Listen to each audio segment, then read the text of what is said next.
उन्हें आज बहुत। वो कहाँ के विग्रह थे उज्जैन, प्रभु? उज्जैन के प्रभु जी। अरे अरे वो वो बहुत बहुत सुंदर विग्रह है उज्जैन के। बहुत ही कहाँ के सुंदर। थे प्रभु? उज्जैन उज्जैन। के भक्ति उज्जैन। चालू जोली ने, भक्ति चालू स्वामी गुरु महाराज की जय। इतना सुंदर है, बहुत ही सुंदर, अति सुंदर। प्रभु जो हाथ जोड़ के बैठी वो लक्ष्मी माता जी थी क्या? प्रहलाद महाराज। प्रहलाद है महाराज। प्रहलाद प्रहलाद प्रहलाद। महाराज। प्रहलाद अच्छा। महाराज। हरि बोल, बहुत सुंदर। बहुत बहुत धन्यवाद अजय प्रताप प्रभु को, सभी भक्तों को हृदय से धन्यवाद कीर्तन में भाग लेने के। अभी हम लोग मंगलाचरण करते हैं। ओम अज्ञानतिमिरान्धस्य ज्ञानांजन शलाकया चक्षुरुन्मीलितं येन तस्मै श्री गुरुवे नमः। श्री चैतन्य मनोभीष्टं स्थापितं येन भूतले स्वयं रूप कदा मह्यं ददाति स्वपदान्तिकं। वन्देऽहं श्री गुरु श्रीयुतपद कमलं श्री गुरु वैष्णवांच च श्री रूपं साग्र जातं सहगना रघुनाथं वितं तं सजीवं स्वादेतं स्वावधूतं परिजं सहितं कृष्ण चैतन्य देवं श्री राधा कृष्ण पादान सहगना ललिता श्री विशाखा वितांत च नम ओम विष्णु पादाय कृष्ण पृष्ठाय भूतले श्रीमते भक्ति वेदांत स्वामिन इति नामिने। नमस्ते सारस्वती देवे गौरवाणी प्रचारिणे निर्विशेषा शून्यवादी पाश्चात देश तारिणे। वांछा कल्पतरुभ्यश्च कृपा सिन्धुभ्य एव च पतितानां पावनेभ्यो वैष्णवेभ्यो नमो नमः। नमो महावदान्याय कृष्ण प्रेम पदायते कृष्णाय कृष्ण चैतन्य नामने गौरत्विषे नमः। हे कृष्ण करुणा सिंधु दीन बंधु जगतपते गोपेश गोपिका कांत राधा कांत नमस्तुते। तप्त कांचन गौरांगी राधे बिंदाबनेश्वरी वृषभानुसुते देवी प्रणमामि हरिप्रिये।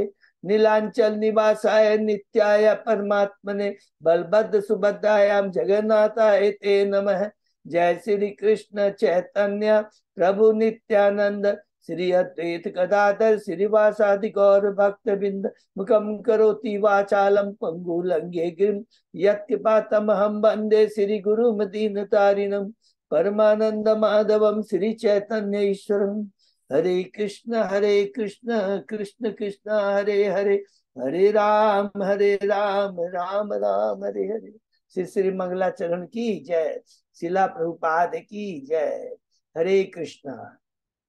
आज के इस चेतन चरितामृत चर्चा में सभी भक्तों का हार्दिक स्वागत है। सभी भक्तों के चरणों में मेरा सादर दंडवत प्रणाम है। राधा गोविंद राधा माधव वैष्णव गुरु आचार्य साधु यसीम कृपा हम भक्तों के ऊपर सब, कि हम सब लोग मिल करके चेतन चरितामृत के ऊपर में चर्चा कर पा रहे हैं। भक्ति सिद्धांत सरस्वती ठाकुर कहते हैं ये पीएचडी कोर्स है, लेकिन भगवान की बड़ी कृपा है कि इन्होंने हमें ये सुअवसर प्रदान किया भक्तों की वजह के चर्चा करने का। अभी हम लोग अध्याय 4 के अंदर में है, जिसका शीर्षक है श्री चैतन्य महाप्रभु के प्राकट्य के गुह्य कारण। उसके पहले हम लोगों ने जो 3 अध्याय कंप्लीट किए, उन 3 अध्याय के अंदर में हम लोगों ने मंगलाचरण के 4 श्लोक कंप्लीट किए। टोटल 14 श्लोक के अंदर में चैतन्य तत्व के ऊपर में 6 श्लोक है। उन 6 श्लोकों में से हमने 4 श्लोक कंप्लीट किए। पहला श्लोक जो है और दूसरा श्लोक है वो प्रथम अध्याय में कंप्लीट होता है। पहला और दूसरा श्लोक क्या है? नमस्कार है। नमस्कार किसको है? पहला साधारण नमस्कार है और दूसरा विशेष नमस्कार है। पहला साधारण नमस्कार है,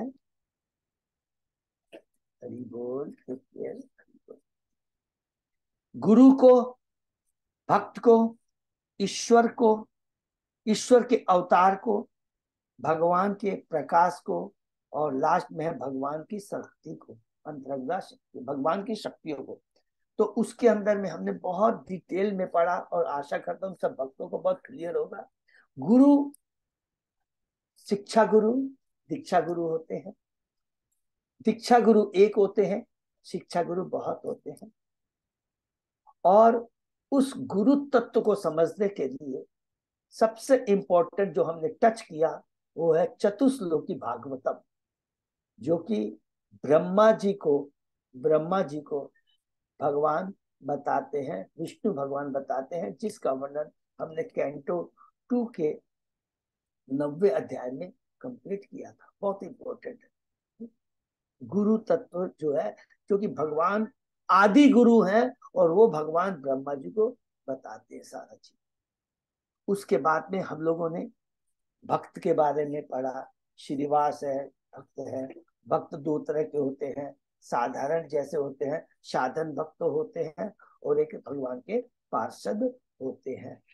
ईश्वर के अवतार हैं, हमने 3 पढ़े हैं, जैसे होते तो 6 हैं, अंशा अवतार, गुणा अवतार और शक्त्यावेश अवतार। उसके बाद में हमने लीला अवतार, उसके बाद में मनवंतर अवतार, और एक कौन सा रह गया, गुणावतार। नहीं, गुणावतार तो आ गया, लीला अवतार, मनवंतर अवतार और पुरुष अवतार। पुरुष अवतार। हरी बोल, मैं पुरुष अवतार है वो बोल के जो है वो हमने पढ़ा। और उसके बाद में हम लोगों ने ईश्वर के, भगवान के प्रकाश के बारे में पढ़ा। प्रकाश और विलास, प्राभव और वैभव।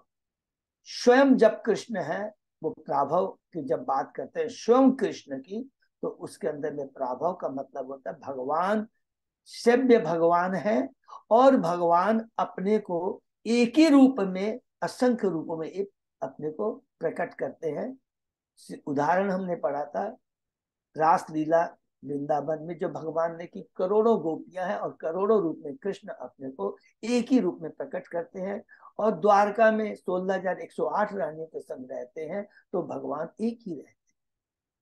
और उनका सेवक जो भगवान है वो बलराम है, जो उनका क्या है, विलास विग्रह है। और इसके बारे में हम लोग प्राभव और वैभव के बारे में डिटेल में हम लोग पढ़ेंगे। मध्य लीला के अंदर में भगवान चैतन्य महाप्रभु, जब पूरा डिटेल में हम पढ़ेंगे, सनातन गोस्वामी को डिटेल बताते हैं, रूप गोस्वामी सनातन। उसके बाद में लास्ट में हमने पढ़ा भगवान की शक्तियों के बारे में, बहुत अच्छा पढ़ा। भगवान की जो शक्तियां हैं 3 तरह की है। कौन सा है, पहले बैकुंठ की लक्ष्मियां, द्वारका की रानियां महर्षियां, और वृंदावन की गोपियां, और उस गोपियों में प्रमुख है राधा रानी। इसको भी हम लोग डिटेल में आगे पढ़ेंगे। हो सकता है इसी के ये चैतन्य महाप्रभु डिटेल में बताएंगे, और हो सकता है कि इसी अध्याय में, जो 4थे अध्याय में हम लोग पढ़ रहे हैं, उसमें भी टच करें, उसके बारे में हमको सुनने को मिलेगा। ये पहला अध्याय में कंप्लीट करते हैं। इसमें हम 2 श्लोक, दूसरा श्लोक जो है वो क्या है, स्पेशल नमस्कार है किसको, चैतन्य महाप्रभु को और नित्यानंद प्रभु को। यहाँ हम समाप्त करते हैं। दूसरा अध्याय में प्रवेश करते हैं। शीर्षक है पुरुषोत्तम, पूर्ण पुरुषोत्तम श्री चैतन्य महाप्रभु। ये तीसरा श्लोक है मंगलाचरण का, और 6ठे श्लोक का तीसरा। तो 14 श्लोक में 6 श्लोक है चैतन्य महाप्रभु के बारे में, 5 श्लोक है 7 से 11 तक नित्यानंद के बारे में, 12 और 13 है अद्वैताचार्य के बारे में, और 14वां श्लोक है पंच तत्व के बारे में।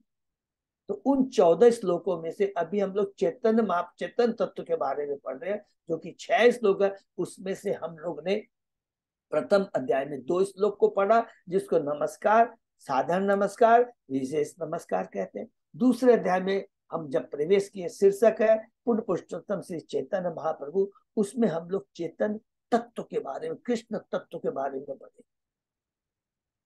तो पूरा कृष्ण तत्व का मैं पढ़ते पढ़ते कहते हैं कि वही श्री कृष्ण इस कलयुग में चैतन्य महाप्रभु के रूप में अवतार लिए हैं। हमने क्या पढ़ा, पहला तत्व बहुत इंपॉर्टेंट तत्व है कि भगवान को हम 3 पहलुओं में जान सकते हैं। कोई भी अगर कहता है ब्रह्म ज्योति परमात्मा और भगवान, अरे भाई, ब्रह्म ज्योति भगवान के शरीर से निकलने वाली वो है जो ज्योति है, उसी को ब्रह्म ज्योति बोलते हैं। और उसी ब्रह्म ज्योति के अंदर में ज्ञानी लोग हैं जो भगवान की भक्ति नहीं करते हैं, केवल भौतिक जगत से छुटकारा पाना चाहते हैं, उसी ब्रह्म ज्योति में जाके विलीन होते हैं। लेकिन वहां शुष्क आनंद होता है, आत्मा सच्चिदानंद है, उसको आनंद चाहिए, कई वर्षों के बाद में पुनः इस भौतिक जगत में आके गिर पड़ता है। परमात्मा जो कि हमारे हृदय में, प्रत्येक जीव के हृदय में, केवल मनुष्य के हृदय में नहीं, प्रत्येक जीव 84 लाख योनियों के हृदय में परमात्मा के रूप में विराजमान रहते हैं भगवान। और वो कौन भगवान है? परमात्मा जो क्षीरोदक्षाई विष्णु। एक एक चीज टच करते हैं, क्योंकि हमने पढ़ा था पुरुषा अवतार के अंदर में कारणोदक्षाई विष्णु से असंख्य ब्रह्मांड निकलते, अर्थात वो सारे ब्रह्मांड के आत्मा है कारणोदक्षाई विष्णु। कारणोदक्षाई अपने को एक्सपांड करते हैं गर्भोदक्षाई विष्णु। गर्भोदक्षाई विष्णु प्रत्येक ब्रह्मांड जो कि कारणोदक्षाई विष्णु ने क्रिएट किया उसके अंदर में प्रवेश करता है। तो गर्भोदक्षाई विष्णु एक एक ब्रह्मांड के मालिक होते हैं या परमात्मा होते हैं। फिर वही गर्भोदक्षाई विष्णु क्षीरोदक्षाई विष्णु में अपने को एक्सपांड करते हैं, तो वो प्रत्येक क्षीरोदक्षाई विष्णु प्रत्येक जीवों के अंदर में जाके प्रवेश करते हैं, अर्थात वो प्रत्येक जीवों की आत्मा है, परमात्मा है। और सिंपल है, ये हमने पढ़ा था। तीसरा पढ़ा था भगवान, स्वयं कृष्ण भगवान है, ईश्वर परम कृष्ण सच्चिदानंद अनादि आदि गोरन सर्व कारण कारण एते चांस कला पुष्ण कृष्णस्तु भगवान स्वयं। ये वर्ड को याद रखें, कृष्णस्तु भगवान से। हम यही इंपॉर्टेंट चीज अभी हम और चौथे अध्याय में टच करते हुए भगवान के प्राकट्य के गुह्य कारण को हम लोग पढ़ेंगे। उसके बाद में इसमें हमने और पढ़ा दूसरा तत्व क्या है, नारायण के बारे में पढ़ा। अरे भाई, नारायण से कृष्ण नारायण से नहीं निकलते हैं, नारायण कृष्ण के प्राकट्य हैं। ये बहुत इंपॉर्टेंट चीज हम लोगों ने पढ़ा। उसके बाद में शक्तियों के बारे में पढ़ा, अंतरंगा शक्ति, बहिरंगा शक्ति और तटस्था शक्ति के बारे में ये पढ़ा, हम लोगों ने पढ़ा। तो पुरुष अवतार के बारे में भी पढ़ा है, लिखा है इसमें, और हमने पुरुष अवतार को बहुत डिटेल में डिस्कस कर लिया है। और उसी को देख कर करके यहाँ पर कहते हैं कि वही पुरुषोत्तम भगवान जो मूल आदि भगवान है, सारे विस्तार उन्हीं से निकलते हैं, वही चेतन महाप्रभु के रूप में प्रकट हुए हैं। हरि बोल। तीसरे अध्याय में प्रवेश करते हैं, और इस तीसरे श्लोक को जो कि दूसरे अध्याय में पढ़ा, इसको बोलते हैं, कृष्णराज कविराज गोस्वामी ने इसको क्या लिखा है, फिर से यदि नहीं लिखा तो लिख लेंगे, विषय वस्तु। यह है विषय वस्तु, चेतन तत्व के बारे में विषय वस्तु, इसके बारे में हम लोगों ने पढ़ा है। और उसके अंदर में एक चीज और इम्पोर्टेंट कर लेंगे, जो भगवान को हम लोग कभी कहते हैं जगत सृष्टि करता, जगत करता, पालन हरता, विराट, हिरण्य, कोई कारण, कारण, ये सब चीज क्या है, स्वयं कृष्ण के नहीं है, ये स्वयं कृष्ण के जो विस्तार है उनसे रिलेटेड है। स्वयं श्री कृष्ण तो क्या है, आदि पुरुष है। और ये जितने भी पुरुष अवतार, अलग अलग अवतार के बारे में हम लोग कहते हैं, वो क्या है, उनसे प्राकट्य, अर्थात वो 3 गुणों से ऊपर है, सतोगुण रजोगुण तमोगुणों से ऊपर है। वो विराट, हिरण्यगर्भ और कारण, ये सबसे ऊपर है। ये बहुत इंपॉर्टेंट चीज है। तीसरा हम लोग अध्याय में प्रवेश करते हैं, चेतन महाप्रभु के प्राकट्य के बाह्य कारण। इसके अंदर में हमने पढ़ा 3 कारण हम लोगों ने पढ़ा। पहला ये कि चेतन महाप्रभु के कहा कि जब चेतन महाप्रभु सॉरी भगवान श्री कृष्ण द्वापर के अंत में, स्वयं कृष्ण कब आए थे, द्वापर युग में जब नहीं बोलेंगे, अभी हम लोग बहुत एडवांस हो गए तो क्या बोलेंगे, द्वापर युग के अंत में आए थे, तो इससे बहुत क्लैरिटी रहेगी। तो द्वापर युग के अंत में आए थे, और जब अंत द्वापर युग का अंत शेष होते जा रहा था, कृष्ण अप्रकट होते तो तुरंत कौन आ गया, कलयुग आ गया। तो जब द्वापर युग को शेष हुआ और कलयुग से शुरू होने वाला था, तो कृष्ण भगवान सोचे, अरे कलयुग तो आ गया, मैंने तो तत्व ज्ञान तो दिया है और अपनी लीला को प्रकट किया है। कहाँ प्रकट किया? वृंदावन में किया है। लेकिन जन साधारण बद्ध जीवों को मैंने वो कृष्ण प्रेम तो दिया नहीं, और वो जो कृष्ण प्रेम का आदान प्रदान मैंने गोपियों के संग वृंदावन में किया था, ये तो सबको मिलना चाहिए। तो वो कृष्ण प्रेम प्रदान करने के लिए, और बेचारे कलयुगी जीव है, अल्प बुद्धि, अल्प आयु, मंद बुद्धि, मंद भाग्या, विचलित सारे रहें, तो कैसे मिलेगा? तो उसको ध्यान में रखते हुए चैतन्य महाप्रभु के रूप में कृष्ण आते हैं, भक्त के रूप में आते हैं। पहला तो ये कारण। दूसरा, जो भी हमने डिस्कस किया, कल द्वापर युग जा रहा है और कलयुग आ रहा है, अर्थात कलयुग आ रहा है, दूसरा युग आ रहा है, सत्य युग, त्रेता युग, द्वापर युग, कलयुग आ गया। तो हर युग का एक अपना धर्म होता है। कलयुग का धर्म है हरिनाम संकीर्तन। दो कारण। तीसरा, हमने पढ़ा था जब चैतन्य महाप्रभु आते हैं तो उसके पहले अपने गुरु आचार्य सबको भेज देते हैं, जगन्नाथ मिश्र को, माता सची को, अद्वैताचार्य को भी भेजते हैं।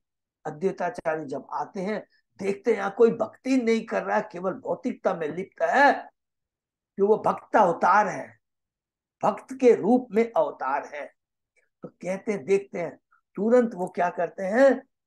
आह्वान करते हैं भगवान का। बोलता मुझे भगवान चित, बोला मेरे में योग्यता ये नहीं है, क्योंकि इस तरह का जब ये भाव है तो कृष्ण जब तक नहीं आएंगे, चेतन महाप्रभु नहीं आएंगे, इन लोगों को बुद्धि नहीं आएगी, ये लोग नहीं सुधरेंगे, ये हरिनाम को ग्रहण नहीं करेंगे। इसलिए वो क्या करते हैं? गौतमीय तंत्र का श्लोक उनको याद आता है, जिसमें लिखा है कि भगवान श्री कृष्ण को केवल अगर हम, ये बहुत इंपॉर्टेंट श्लोक है, तुलसी दल, भगवान श्री कृष्ण को एक तुलसी दल भी देते हैं और गंगा जल से उनको सेवा करते, अर्पण करते हैं, तो भगवान प्रसन्न हो जाते हैं। ये तो बात छोड़ दीजिए, क्या लिखा है? भगवान अपने को बेच देते हैं, ये लिखा है यहाँ पे। तो तुरंत वो नरसिंह, वो शालिग्राम शिला लेते हैं, तुलसी दल और गंगा जल से भगवान का आह्वान करते हैं और कहते हैं भगवान सबकी बात ना कर सकते हैं, लेकिन अपनी भक्त की बात ना नहीं करते हैं, और भगवान तुरंत प्रकट हो जाते हैं। और ये तीसरा कारण हम लोगों ने संक्षेप में पढ़ा, और बीच बीच में दो तीन इंपॉर्टेंट चीजें भी पढ़े हैं, जो आपको सबको क्लियर हो गया कि ब्रह्मा जी के एक दिन में स्वयं श्री कृष्ण चैतन्य महाप्रभु एक ही बार में आते हैं। ब्रह्मा जी के एक दिन में 14 मनु होते हैं। 7वें मनु काल में, व्यवस्थ मनु काल में भगवान श्री कृष्ण आते हैं, और एक मनु 71 चतुर्युग, 71 पॉइंट समथिंग के चतुर्युग तक शासन करता है, और उस 71 चतुर्युग के 28वें चतुर्युग में स्वयं कृष्ण, स्वयं चैतन्य महाप्रभु आते हैं।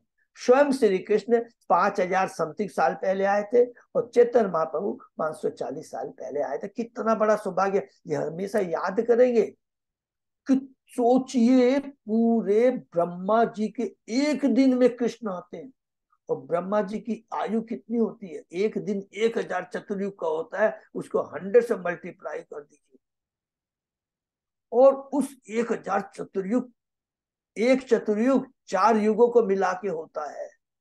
तो सोचिए हम कितने बड़े, हम सोच नहीं सकते हैं कि जस्ट 5000 साल पहले, जस्ट 540 साल पहले चैतन्य महाप्रभु स्वयं कृष्ण यहाँ पर भक्त के रूप में अवतार लिए थे। तो ये हमने भी थोड़ा सा टच किया, और उसके बाद में हरि नाम की महिमा के बारे में हमने पढ़ा था कि 100 अश्वमेघ यज्ञ करने के बाद ही कोई कहता है वो हरि नाम के बराबर है, तो उसको क्या बोला? पाषंडी है, वो नास्तिक है, पाषंडी। तो हरि नाम भगवान, और भगवान का नाम अभिन्न है, और उसको किसी से कंपेरियर नहीं कर सकते। ये शिक्षा हमें तीसरे अध्याय में मिली। फिर हम चौथे अध्याय में प्रवेश करते हैं। शीर्षक है श्री चैतन्य महाप्रभु के प्राकट्य के बाह्य कारण, गुह्य कारण। पहला हम टच करके, समरी से हमको पता लग गया था, पढ़े हम लोगों ने, समरी में लिखाया, जो हमने बाह्य कारण पढ़ा है वो वास्तविक कारण नहीं है, हरि। क्योंकि क्योंकि अगर असुरों का वध करना है, आतताइयों का वध करना है, नंबर 1। अगर धर्म की स्थापना करनी है, नंबर 2, युग धर्म हरिनाम संकीर्तन का प्रचार करना है, नंबर 3। बोला ये तो मेरे जितने भी अवतार है वो अपने आप कर देंगे, इसमें भगवान को आने की दरकार नहीं। तो जो गुह्य कारण है, रियली कारण है, वो दिव्य कारण जो है वो है 3 कारण है। पहला, भगवान श्री कृष्ण देखना चाहते हैं द्वापर युग में जब उन्होंने लीला की कि मेरे अंदर में सॉरी भगवान राधा रानी की भक्ति कैसी है, पहला तो ये। दूसरा, मेरे में ऐसी क्या चीज है जिसको देखकर राधा रानी आकृष्ट होती है, नंबर 2। नंबर 3, मेरी भक्ति करके राधा रानी को क्या आनंद मिलता है, ये नंबर 3।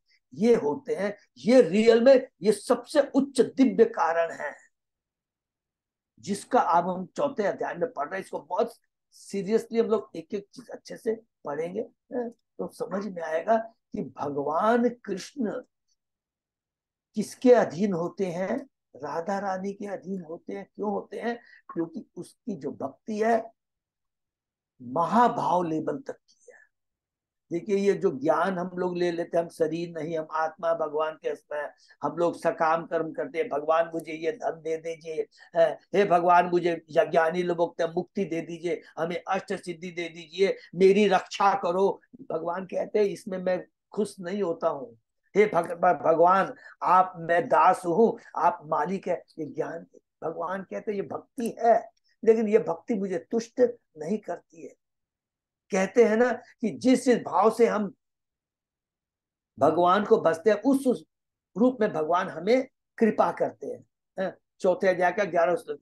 लेकिन ये एक ऐसा गुह्य ज्ञान है जिसमें भगवान कहते हैं कि मैंने जो अपना कमिटमेंट किया वो भी फेल हो जाता है। भगवान क्या बोलते हैं? तुम जिस भाव से मेरी भक्ति करते हो उस भाव से मैं तुम्हें फल देता हूं।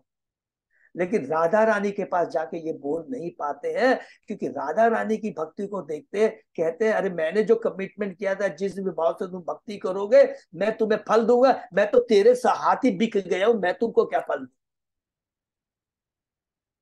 तुम्हारी भक्ति के सामने मैं बिक गया। ये बहुत इंपॉर्टेंट है ये चौथा है।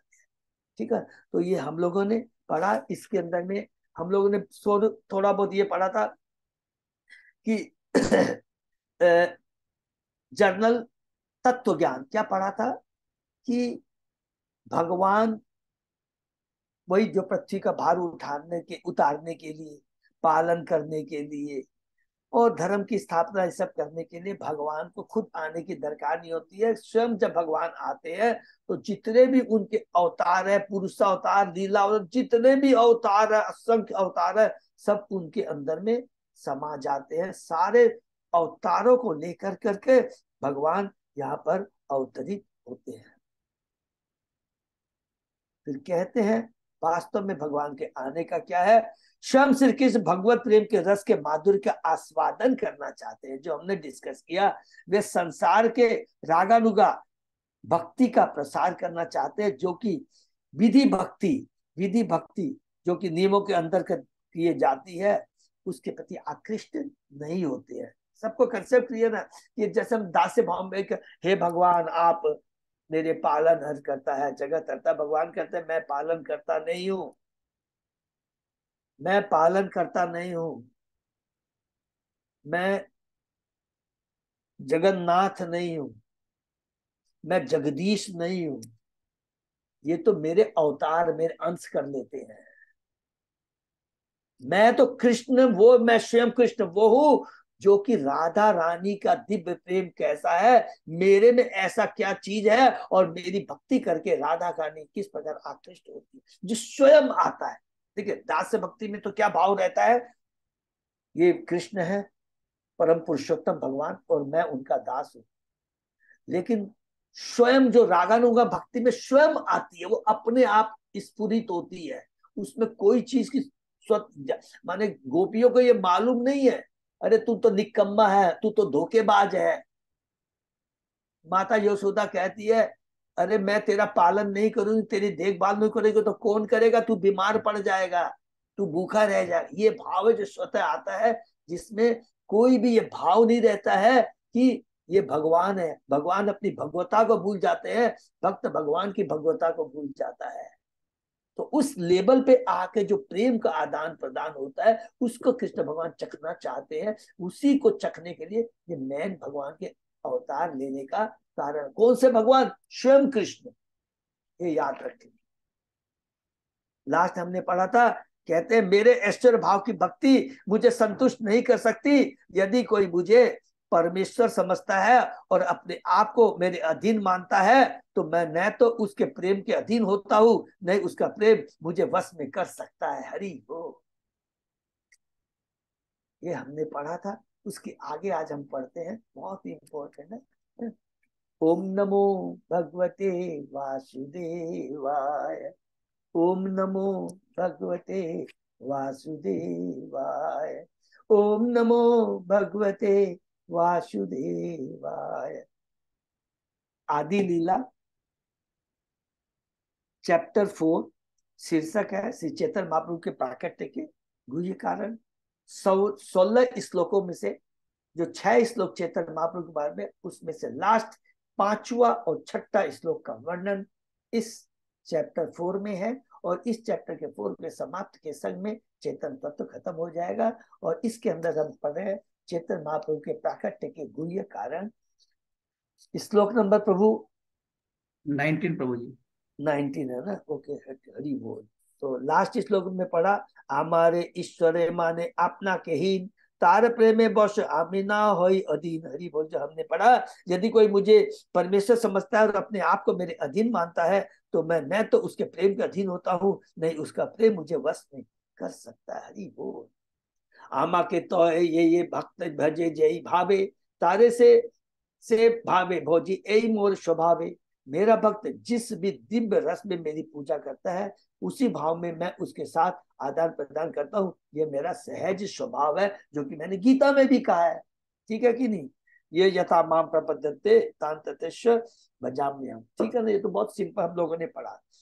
भगवान अपने सहज स्वभाव के कारण भक्तों के समझ उनके अंतर्हित भक्ति के अनुसार प्रकट होते हैं। वृंदावन की लीलाओं से यह प्रदर्शित हो चुका है कि यद्यपि लोग प्राय आदर पूर्वक भगवान को पूछते हैं, किंतु भगवान तो तब अधिक प्रसन्न होते हैं जब भक्त उन्हें अपना प्रिय पुत्र, प्रिय सखा या अपने प्रीतम के रूप में मानता है और ऐसे स्वाभाविक स्नेह के साथ उनकी सेवा करता है। ऐसे दिव्य संबंधों से भगवान प्रेम के अधीनस्थ पात्र बन जाते हैं। ऐसा शुद्ध भगवत प्रेम न तो व्यर्थ की भक्तिहीन इच्छाओं से दूषित होता है, नहीं सकाम कर्म या शुष्क ज्ञान से विकसित होता है। हरि बोल। यह शुद्ध और सहज भगवत प्रेम होता है और परम अवस्था में स्वतः स्फुरित होता है। यह भक्ति ऐसे अनुकूल वातावरण में संपूर्ण होती है जो भौतिक स्नेह से मुक्त होता है। भौतिक स्नेह से मुक्त होता है। हरि बोल। ये यथा माम प्रपद्यन्ते तान् तथा भजा तान् तथा एव भजाति भजामि अहम् मम वर्तमानो वर्तन्ते मनुष्या पार्थ सर्वशः।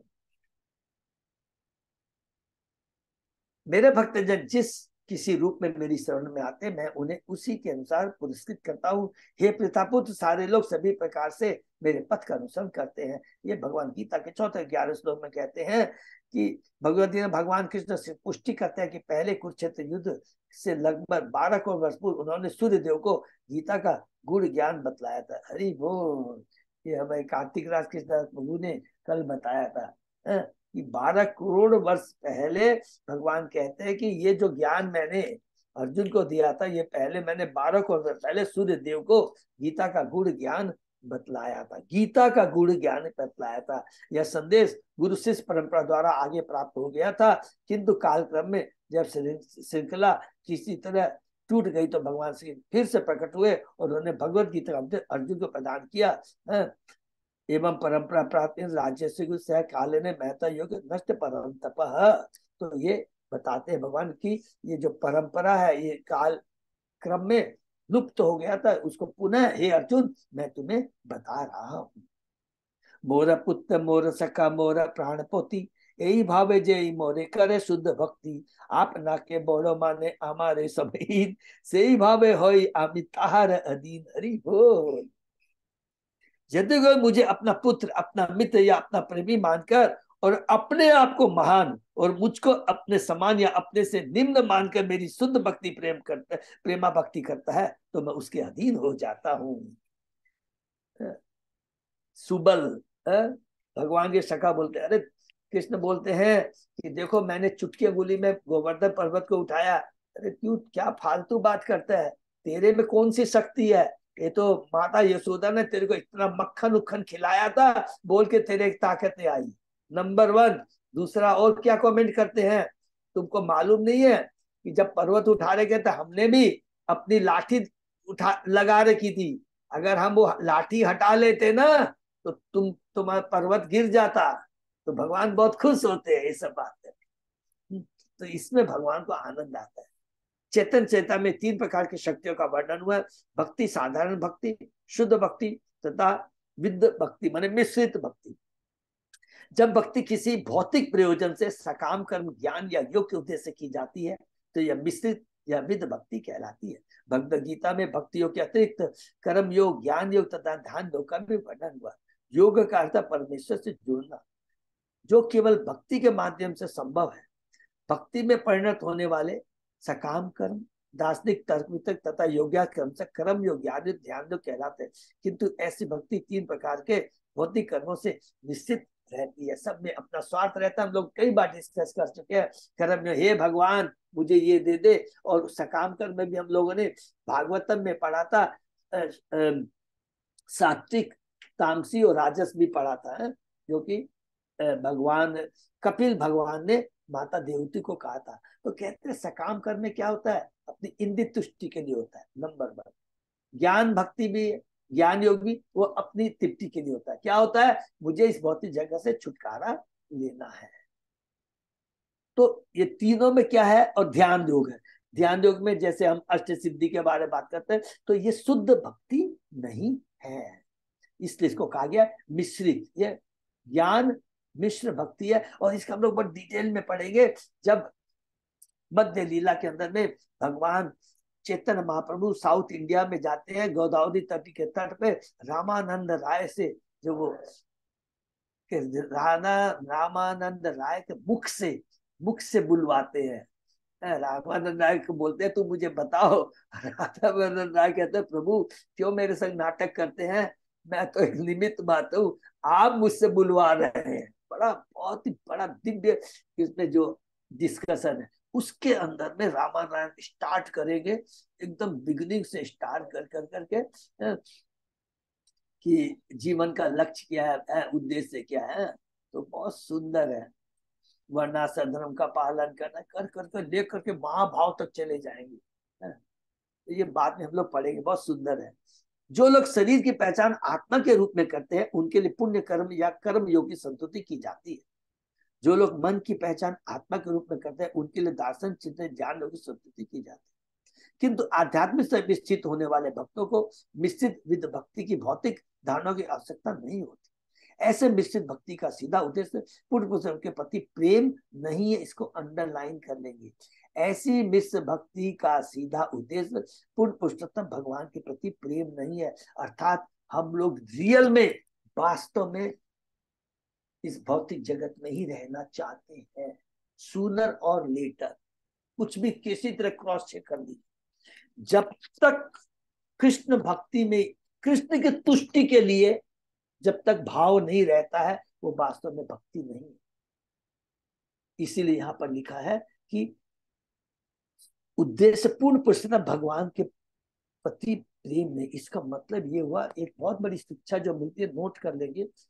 भूल से भी, गलती से भी, ये देखिए हम जो लेवल पे पढ़ने जा रहे हैं, भूल से भी गलती से भी भगवान के पास जा कर करके ये भगवान मेरी ये प्रॉब्लम सोल्व कर दो, भगवान मुझे नहीं कर। ये किस तरह हो गया, जिस तरह एक अरबपति के पास में जाकर कहते हैं कि मुझे एक मुट्ठी अन्न दे दो। भगवान कितना दिव्य प्रेम प्राप्त कर सकते हैं राधा राम, और उसके लिए हमको किसके थ्रू जाना पड़ेगा, गुरु के थ्रू जाना पड़ेगा, नित्यानंद के थ्रू जाना पड़ेगा, राधा रानी के थ्रू जाना पड़ेगा। तो ये बहुत इंपॉर्टेंट चीज है, कभी भगवान से ये नहीं मांगना है। अतः प्रामाणिक शास्त्रों के अनुसार संपन्न की जाने वाली भक्ति ऐसी विद्ध भक्ति से श्रेष्ठतर होती है, क्योंकि यह सभी प्रकार के भौतिक कर्मों से मुक्त होती है। यह पूर्ण पुरुषोत्तम भगवान को प्रसन्न करने मात्र के उद्देश्य से कृष्ण भावनित में संपन्न की जाती है। हरि बोल। जो लोग भगवान से स्वयं इस पर प्रेम करते हैं और भौतिक लाभ नहीं है, स्वयं स्फुरत का मतलब होता है रागानुगा भक्ति, अपने आप आती है। और जो अपने आप आती है ना भक्ति, वो कृष्ण को तुष्ट करने के लिए होती है। याद रखेंगे, यशोदा माँ क्या बोलती है, तू खाली घूमता रहता है, देख से तेरे को क्या धूल लग गई है, खाली मट्टी खाता रहता है, मक्खन खाया नहीं, तू तो अपने शरीर की सूझबूझ नहीं है, मैं तेरी ध्यान नहीं रखूंगी, तू तो ऐसा कैसा रह जाएगा। हरि बोल। जिससे पूरे मुनि ब्रह्मांड, बड़े बड़े मुनि जिसके लवे तक नहीं लग पाते हैं, ये राधा माँ यशोदा का भाव है, सखियों का भाव है। हरि बोल। इसको कहते हैं स्वयं स्फुरत प्रेम। और भौतिक लाभ नहीं, भौतिक लाभ की तो बात ही छोड़ दे, मतलब बहुत दूर दूर तक इसको टच नहीं कर सकते हैं। वे आकृष्ट भक्त कहलाते हैं, वे भगवान की सेवा में स्वतः आकृष्ट होते हैं और स्वरूप सिद्ध महात्माओं के चरण चिन्हों पर चलते हैं। शुद्ध भगवत प्रेम से प्रकट हुई उनकी शुद्ध भक्ति प्राधिकृत शास्त्रों के विधि विधानों को पार कर जाती है। कभी कभी प्रेमानुभूति विधि विधानों को पार कर जाती है, लेकिन ऐसी अनुभूति पूर्णता आधार स्तर पर होती है और इसकी नकल नहीं की जा सकती। विधि विधानों से सामान्य भक्त ईश्वर के पूर्ण प्रेम की अवस्था तक ऊपर उठ जाता है। कृष्ण के लिए शुद्ध प्रेम की शुद्ध भक्ति की पूर्णता है। कृष्ण के लिए शुद्ध प्रेम की शुद्ध भक्ति पूर्णता है और शुद्ध भक्ति रागानुग भक्ति से अभिन्न है।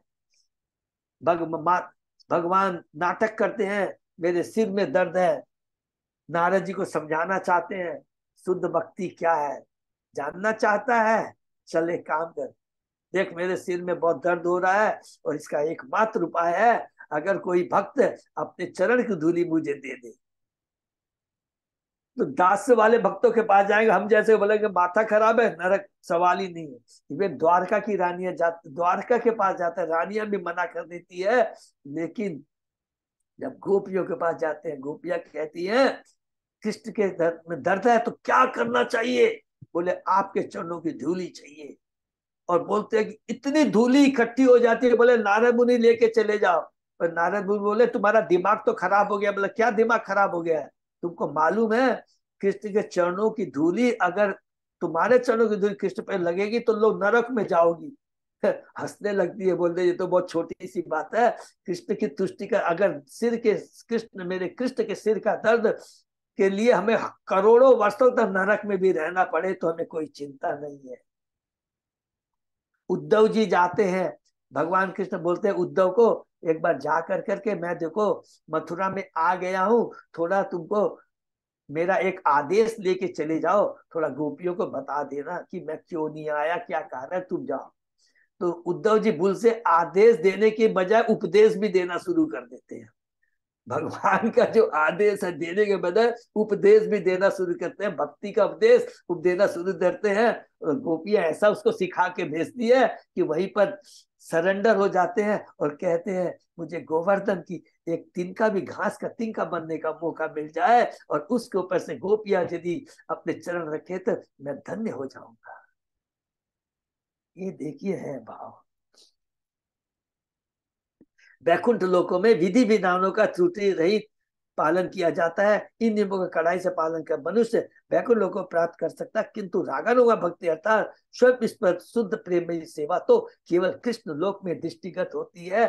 आध्यात्मिक जगत में ब्रह्म ज्योति है, वैकुंठ लोक है और गोलोक है। वैकुंठ लोक में कृष्ण, जैसे कि हमने पढ़ा था, एग्जाम्पल से समझ में आ जाएगा, जब कृष्ण कोर्ट में रहते हैं, सॉरी जज जब कोर्ट में रहता है तो उसका बीबी भी बच्चा जाता तो क्या बोलता है, माई लॉर्ड बोलना पड़ता है, माने वहां बहुत अनुशासन मेंटेन। और वही जज जब घर में आता है तो हम लोग ने बार बार रिपीट किया है, बहुत अच्छा अच्छा बोलते हैं। बीबी क्या बोलती है, तेरे को बिल्कुल भी बुद्धि नहीं है, बुद्धि नाम की तेरे में चीज ही नहीं है, मेमोरी तो एकदम जीरो हो गई है, कितनी बार बोला हो कि आते समय आलू ले आना, ये सब्जी खत्म हो गई है, तुमको कोई दिमाग, तो ये भक्ति होती है। तो वही चीज, इसको कहते हैं रागुना रागुना भक्ति, रागानुगा भक्ति। और कोर्ट में जब रहता है जज, उसको कौन सा कहते हैं, वो दास्य भक्ति, जिसमें बड़े रूल्स रेगुलेशन फॉलो करने पड़ते हैं, थोड़ी भी गलती होने से अपराध होता है। मयि भक्ति ही भूतानां अमृत्वाय कल्पते, दृष्टया यत आशीन मत स्नेहो भवती नाम मत आपनः। जीवों द्वारा मेरी प्रति की गई भक्ति उनके सनातन जीवन को पुनर्जीवित करती है। सनातन जीवन क्या है? जीव स्वरूप कृष्ण सनातन जीवन, उसकी चेतना क्या है? सनातन जीवन, जीव सनातन है, सच्चिदानंद है, और उसकी जो चेतना है वसुदेव है, कलुषित नहीं है, वो पुनर्जीवित होती है। ये ब्रजबालाओ, मेरे प्रति तुम्हारा स्नेह तुम्हारा सौभाग्य है, क्योंकि इसी एकमात्र साधन से तुम लोगों ने मेरा अनुग्रह प्राप्त किया है। हरि बोल। शुद्ध भक्ति का प्रतिनिधित्व ब्रज वृंदावन के निवासों के कार्यों द्वारा होता है। सूर्य ग्रहण के अवसर पर भगवान द्वारका से आए और समन पंचक स्थान पर वृंदावन वासियों से मिले। यह भेंट ब्रजभूमि की बालाओं के लिए अत्यंत वेदनामयी थी, क्योंकि भगवान के उन लोगों को बाह्य रूप से त्याग कर द्वारका में रहने चले गए थे। किंतु भगवान ने यह श्लोक भागवत के 10वें कैंट के 22वें अध्याय के 44 श्लोक कहकर ब्रज बालों की शुद्ध भक्ति के लिए कृतज्ञता प्रदर्शित की थी। मैंने यहाँ पर बताते हैं, जब भगवान श्री कृष्ण पहले वृंदावन में थे, उसके बाद में अक्रूर आते हैं कंस के बोलने पर, मथुरा में आते हैं। फिर भगवान मथुरा में जरासंध लीला करते हैं। जरासंध 28वीं बार 18वीं बार जब भगवान रण छोड़ लीला करते हैं, और द्वारका में वो भगवान रहने लगते हैं, वहां पर ऐश्वर्य भाव में रहते हैं।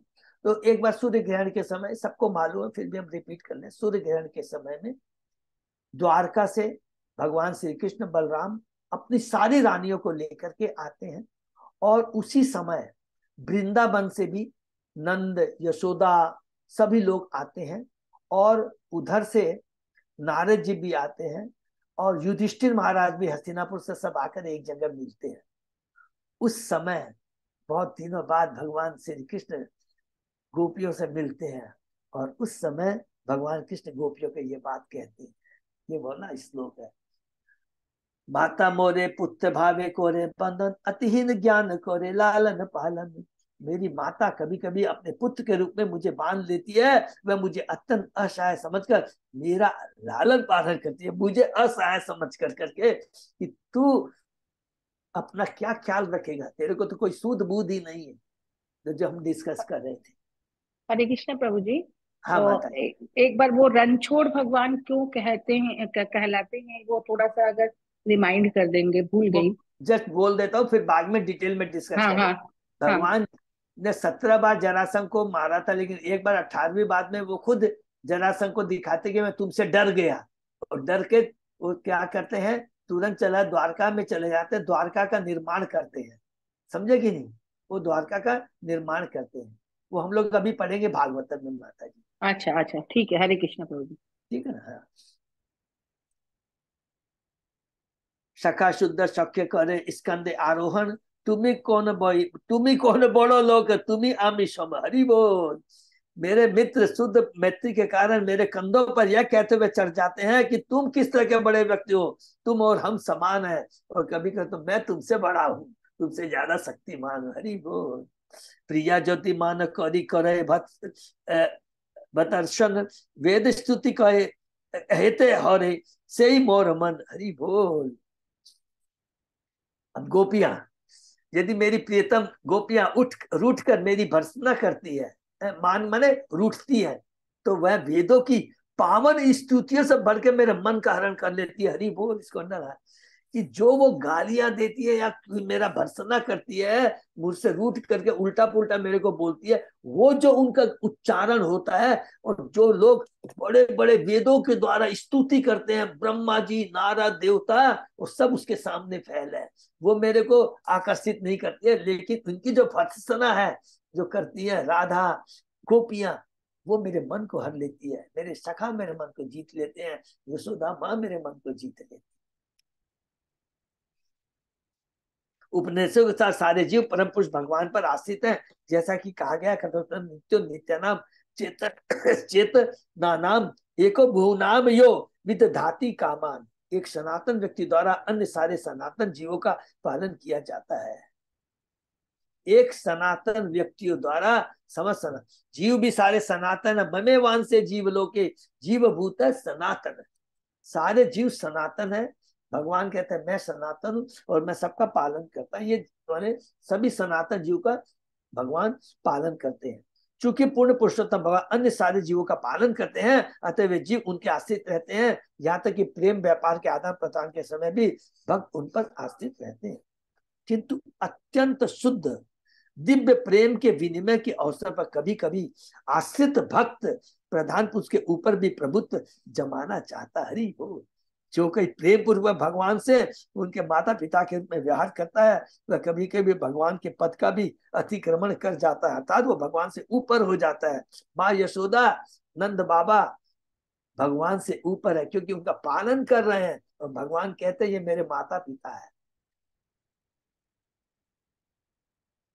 और माने उदाहरण के लिए जैसे याद करते रहते हैं, भगवान कृष्ण छोटे छोटे हाथों से नंद बाबा की क्या वो अरे नंद बाबा जो पहनते खड़ाऊ को पादुका को ऊपर लेके आते हैं, संभाल नहीं पाते।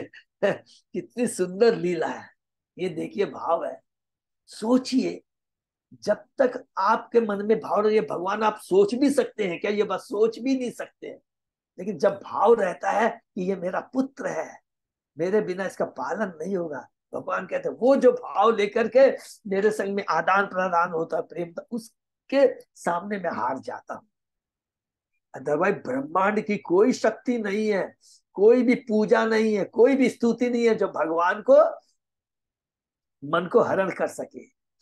इसी प्रकार उनकी प्रेमिकाएं भी कभी कभी भगवान के पद से आगे बढ़ जाती है, किंतु ऐसे प्रयास उच्चतम प्रेम के प्रतीक। हरि बोल। केवल शुद्ध प्रेम से ही भगवान पर आश्रित प्रेमी भगवान की भर्त्सना करता है। इसको भी केवल शुद्ध प्रेम से ही वह जीव जो भगवान पर आश्रित है वो भगवान की भर्त्सना करता है। सबको मालूम है सब भगवान पर आश्रित है, लेकिन फिर भी वो आश्रित जीव की भक्ति इतनी दिव्य होती है कि भगवान सोचते हैं कि ये बड़ा और मैं छोटा हूं।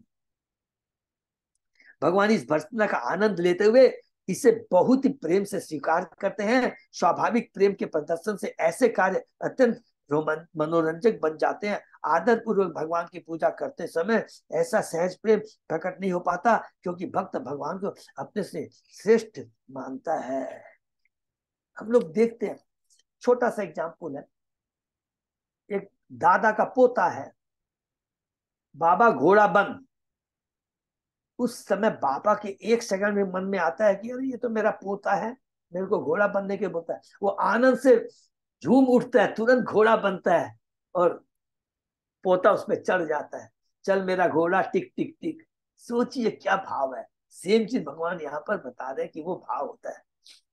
भक्ति के विधि विधान तो उनके लिए है जिनमें ईश्वर का सहज प्रेम जागृत नहीं हुआ है। जब सहज प्रेम जागृत उत्पन्न हो जाता है तब सारे विधि विधान गौण हो जाते हैं और तब ईश्वर तथा भक्त के बीच शुद्ध प्रेम प्रकट होता है। यद्यपि प्रेम की ऐसी स्थिति में भक्त कभी कभी भगवान से श्रेष्ठ जान पड़ता है या विधि विधानों का उल्लंघन करना प्रतीत होता है, किंतु ऐसे व्यवहार भय तथा सम्मान से युक्त विधि विधानों के माध्यम से होने वाले सामान्य व्यवहारों से कहीं अधिक उत्पन्न होते हैं। जो भक्त माने जो हम लोग दास से भक्ति करते हैं उसमें भय रहता है ना, कोई गलती नहीं हो जाए, अर्चना में कोई गलती, पूजा में कोई गलती नहीं हो जाए। लेकिन रागानुगा भक्ति में ये सबका कोई प्रश्न ही नहीं उठता है। जो भक्त भगवान के प्रेम में पूरी तरह अनुरक्त होने के कारण समस्त उपाधियों से वास्तव में मुक्त होता है, वह ईश्वर के प्रति स्वयं स्फुरत रागानुग प्रेम प्रकट करता है, जो विधि विधानों से युक्त भक्ति से सदैव श्रेष्ठ होता है। विधि विधान माने नोट करते हैं, वैधि भक्ति से रागानुग भक्ति हमेशा श्रेष्ठ होती है। वैधि मीन्स साधन भक्ति, साधना भक्ति, वैदिक भक्ति जिसमें बड़े नियम पालन करने पड़ते हैं, ऐसी भक्ति रागानुगा भक्ति से माने कोई कंपैरिजन ही नहीं है। ऐसे बोले इससे बढ़िया कंपैरिजन ही नहीं है। प्रेमी तथा प्रेमिका के बीच प्रयुक्त होने वाली अनौपचारिक भाषा शुद्ध स्नेह की परिचायक है। जब भक्तगण अपने प्रीतम को अत्यंत आदर के पात्र के रूप में पूछते हैं, तब स्वयं स्फुरत प्रेम भाव का अभाव दृष्टिगोचर होता है। जब नवदीक्षित भक्त उन वैदिक निर्देशों का पालन करता है, तो भगवान के शुद्ध प्रेम से रहित भक्तों को नियंत्रित करते हैं, तो वह ईश्वर के प्रति स्वयं स्फुरत प्रेम प्रदर्शित करने वाले भक्त की तुलना में ऊपर से अधिक सामान्य लग सकता है। किंतु वस्तुतः ऐसा रागानुगा प्रेम विधि भक्ति से कई अधिक श्रेष्ठ होता है। हरि हो, ऐसा शुद्ध भगवत प्रेम कम स्नेह भक्त द्वारा की गई सम्मान युक्त भक्ति से सभी प्रकार से अधिक महिमामय होती है। अर्थात संक्षेप में यहाँ पर प्रभुपाद जी अपने तात्पर्य के माध्यम बताते हैं कि जो रागानुगा भक्ति होती है, जिसमें वात्सल्य भाव रहता है, जिसमें सखा भाव रहता है, जिसमें माधुर्य प्रेम रहता है, तो हमारी दास से भक्ति से कई गुनी ऊपर होती है। अर्थात वैदिक भक्ति जिसमें नियमों का पालन करना पड़ता है, उससे जो हम भगवान को कहते हैं हे कृष्णा, हे जगत पालक, हे जगन्नाथ, हे सबों के स्वामी, हे पालन हरता, हे दुख हरता, भगवान को इसमें आनंद नहीं आता है। क्यों नहीं आनंद आता है? भगवान बोलते अरे मैं इतना महान हूं और ये मेरे दास है, ठीक है कोई बात नहीं।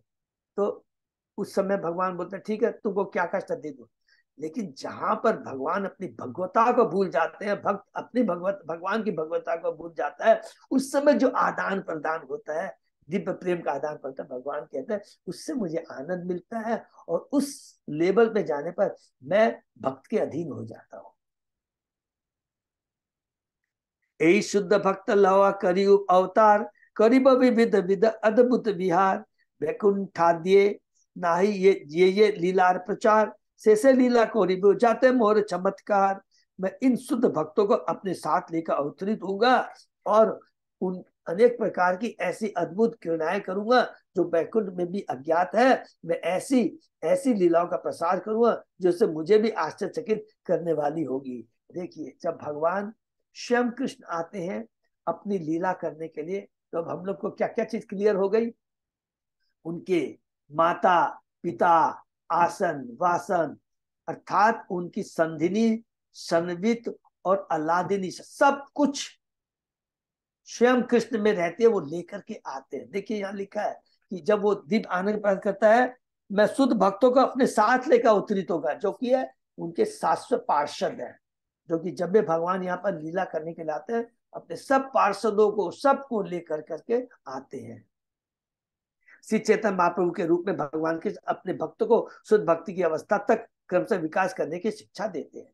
इस तरह वे स्वयं समय पर अपने उत्कृष्ट दर्शन तथा उपदेशों में चित्रित विविध अद्भुत लीलाओं में भाग लेने के लिए भक्त के रूप में अवतरित होते हैं। आध्यात्मिक आकाश में असंख्य वैकुंठ ग्रह हैं और इन सब में भगवान अपने शाश्वत भक्तों द्वारा संपन्न आदर भाव युक्त भक्ति को स्वीकार करते हैं। अतः भगवान श्री कृष्ण अपनी सर्वाधिक गुह्य लीलाएं प्रदर्शित करते हैं, जिनका आनंद वे दिव्य जगत में लेते हैं। ऐसी लीलाएं इतनी आकर्षित होती है कि वे भगवान तक को आकर्षित करती है और इस तरह वे भगवान श्री चैतन्य के रूप में उनका आस्वादन श्री चैतन्य के रूप में आस्वादन करते हैं। हरि बोल। मो विषय गोपी गौणेर उपपति भावे, योग माया कोरी बेक आपन प्रभावे। योग माया के प्रभाव से गोपी में यह भाव प्रेरित होगा कि मैं उनका उपपति हूँ। भगवान की योग माया जो की है योग माया, महामाया किसको प्रभावित करती है? हम बद्ध जीवों को, और योग माया भगवान को प्रभावित करती है। भगवान अपनी भगवता को भूल जाते हैं। योग माया उस अंतरंगा शक्ति का नाम है जो भगवान को आत्म विस्मृति कराती है, अर्थात भगवान को भुला देती है कि वे भगवान हैं और उन्हें विभिन्न दिव्य रसों में स्थित उनके शुद्ध भक्तों के प्रेम का विषय बनाती है। यही योग माया शक्ति ब्रज की गोपियों के मनों में एक आध्यात्मिक भाव उत्पन्न करती है, जिससे वे कृष्ण को अपना उपपति समझती है। इस भाव की तुलना भौतिक अवैध संबंधों का माता से कभी नहीं की जा सकती। अरे बोल, ये भौतिक लेवल का नहीं, आध्यात्मिक लेवल का है। स्वकीय और परकीय रस का जब भगवान, इसको हम पढ़ेंगे। इसका यौन यौन मनोविज्ञान से कोई संबंध नहीं होता। यद्यपि ऐसे भक्त का शुद्ध प्रेम यौन व्यापार जैसा प्रतीत होता है। मनुष्य को यह निश्चित रूप से स्मरण रखना होगा कि इस विराट भौतिक जगत में कोई भी ऐसी वस्तु नहीं होती जिसका वास्तविक प्रतिरूप आध्यात्मिक जगत में न पाया जाता हो। सारा भौतिक जगत दिव्यता से उत्पन्न है। भौतिक जगत में प्रेमी प्रेमिका का वासनात्मक प्रेम दिव्य वास्तविकता विकृत प्रतिबिंब मात्र होता है, अर्थात इसको काम कहते हैं। लेकिन आध्यात्मिक जगत में वो प्रेम है, काम का लव मन सोच भी नहीं सकते हैं। किंतु इसे आध्यात्म विज्ञान की पर्याप्त शिक्षा प्राप्त किए बिना नहीं समझा जा सकता। हरे कृष्णा। यहीं पर विराम देते हैं। बहुत सुंदर यहाँ पर प्रभुपाद जी हम जैसे बद्ध जीवों मूर्खों को हिंट दे दिए हैं कि जो भगवान श्री कृष्ण ने मथुरा वृंदावन में गोपियों के संग जो उन्होंने माधुर्य रस का आस्वादन किया वो भौतिक नहीं है, आध्यात्मिक नहीं। भौतिक इंद्रियों में ये काम भावना होता है, आध्यात्मिक इंद्रियों में ऐसा नहीं होता है। ये तो हमें धोखा देती है। भौतिक इंद्रिया जो 5 तत्व इससे बने जो कि मन पृथ्वी अग्नि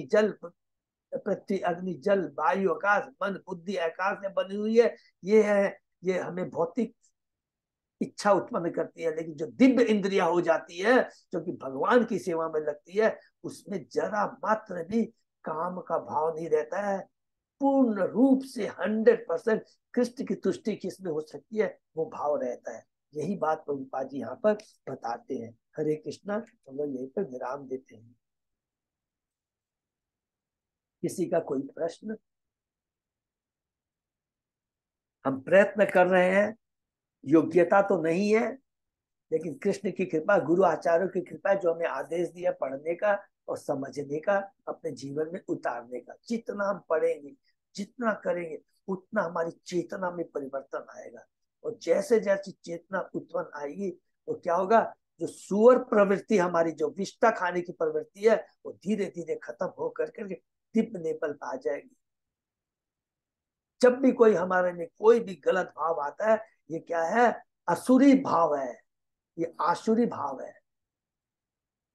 इसीलिए जितना भी आप किसी रूप में कह लीजिए पुण्य, देखिए जब इस लेवल में बात करते हैं पाप पुण्य कर्म की तो बात ही नहीं आती है। ये तो बहुत इससे हटकर है। कभी कभी सोचते हैं हमने पुण्य कर्म किया, ये किया, घृणा हो जाती है। घृणा हो जाती है। मनुष्य जीवन आत्म साक्षात्कार के लिए नहीं है, तुमको स्वामी बनने के लिए नहीं। क्योंकि जब हम लोग परोपकार करते हैं ना, आज इतना रोटी बांटा, आज इतना ये करता है, तो भगवान हंसते हैं, मूर्ख कहीं का, तू अपने को परोपकारी मानता है। जिस दिन जीव इस पृथ्वी पर आता है चीटी से लेकर ब्रह्म तक की मैं व्यवस्था करता हूँ, तेरे को जो कार्य दिया गया वो तू कार्य कर, अपना कल्याण कर, दूसरे का कल्याण कर। यही वास्तविक सेवा है, यही वास्तविक परम धर्म है। ये भाव हम चेतनहित पढ़ के समझ में आएगा। ठीक है। हरे कृष्णा। बहुत बहुत धन्यवाद सभी भक्तों को। हम लोग सब मिलकर ये कर पाए। प्रभु जी आप लोग का उत्साह देख के हम लोग भी सीख रहे हैं कुछ कुछ। माता जी ये सब एक दूसरे हो जा रहा है आप लोग की सब वजह एक से। दूसरे के प्रति है। सब एक दूसरे को करेंगे तो हमारा जीवन धन्य होगा। मुट्ठी बंदी रहेगी तो हम लोग जीवन में आगे बढ़। जहां मुट्ठी खुल जाएगी माता जी सबको पनिशमेंट मिल जाएगा, सब टूट जाएंगे, सब टूट जाएंगे। इसलिए हमको जुड़े रहना है एक दूसरे से। तो ये बहुत इंपॉर्टेंट है। Thank you so much. अच्छा पोदार प्रभु, हाँ प्रभु। आज हमारी यात्रा के पहले ये चेतन का लास्ट क्लास है और उसके बाद में भी जैसे आज कल हम लोग भागवतम में भी बोलेंगे, क्योंकि फिर प्रभु को भी बहुत तैयारी करें। क्योंकि सब लोगों को बता दूं वैसे सब कि हमारे अजय प्रताप प्रभु ने बहुत बड़ी सेवा ली है, ट्रांसपोर्टेशन की सेवा ली है। लॉन्ग टूर में सबसे टफ सेवा होती है, बहुत टफ सेवा होती है। लेकिन प्रभु इतने बिजी होने के बावजूद इन्होंने सेवा ली है। तो क्या करेंगे प्रभु कल बता देंगे भागवतम क्लास में कि हम लोग भागवतम भी कब तक करेंगे और या उसके बाद हम लोग यात्रा के बाद शुरू करें। ठीक है ना। तो आज प्रभु सोच करके बता देंगे कि हम लोग मंगल बुध तक लास्ट रहेगा या मंगलवार जो भी रहेगा कल हम डिस्कस करेंगे। और जो लोग लॉन्ग टूर में जा रहे हैं प्लीज सब लोग एकदम उत्साही रहिए, उत्साह रह के करना है। बहुत अच्छा है कि ये मौका बहुत रेयर मिलेगा हर चीज। क्योंकि जो रूप गोस्वामी ने जो बताया है ना, साधु संग नाम संकीर्तन, भागवत श्रवण, धाम यात्रा और डेटी वर्षिप। देखिए धाम यात्रा करने से, मैं कल सोच रहा था, ऑटोमेटिक उसमें देखिए क्या होता है, धाम यात्रा करते हैं, साधु संग मिल जाता है, हरिनाम संकीर्तन होता है, भागवतम चर्चा होती है, और विग्रह की सेवा और दर्शन, अपने सब कुछ उसके अंदर में हो जाता है। माने सब एक दूसरे पर डिपेंडेंट है, ये पांचों आप देख लीजिए, एक को टच करेंगे तो चारों अपने आप हो जाता है। तो रूप गोस्वामी इतने, माने ये बड़े चेतन महाप्रभु ने जो दिया बहुत ही, पांचों में से कोई भी आप एक चीज कीजिए, ऑटोमेटिक बाकी चारों चीज हो जाएगी, सब एक दूसरे से रिलेटेड है। तो इसीलिए हम लोग जा रहे हैं। ठीक है, सभी भक्तों से आगे जो नहीं जा पा रहे हैं उनसे भी प्रार्थना करेंगे कि अगले साल हमेशा अपने को तैयार करें। हाँ? तो जिसे हम लोग और ज्यादा से ज्यादा जगन्नाथ जी के भक्त लोग जा करके भक्ति कर सकते। हरे कृष्णा, यही पे विराम देते। अच्छा, पर कोई अनाउंसमेंट और नहीं है ना? तो नहीं प्रभु जी, बस thank you so much. Hari बोल। हरे कृष्णा प्रभु जी को हरे प्रणाम। प्रणाम। हरे कृष्ण, सभी को दंडवत प्रणाम। फिर आज का सेशन ये विराम देते हैं। फिर जैसा प्रभु जी ने बताया, फिर हम लोग अब यात्रा के आने के बाद क्लास चालू करेंगे, इन्फॉर्मेशन दे दिया जाएगा।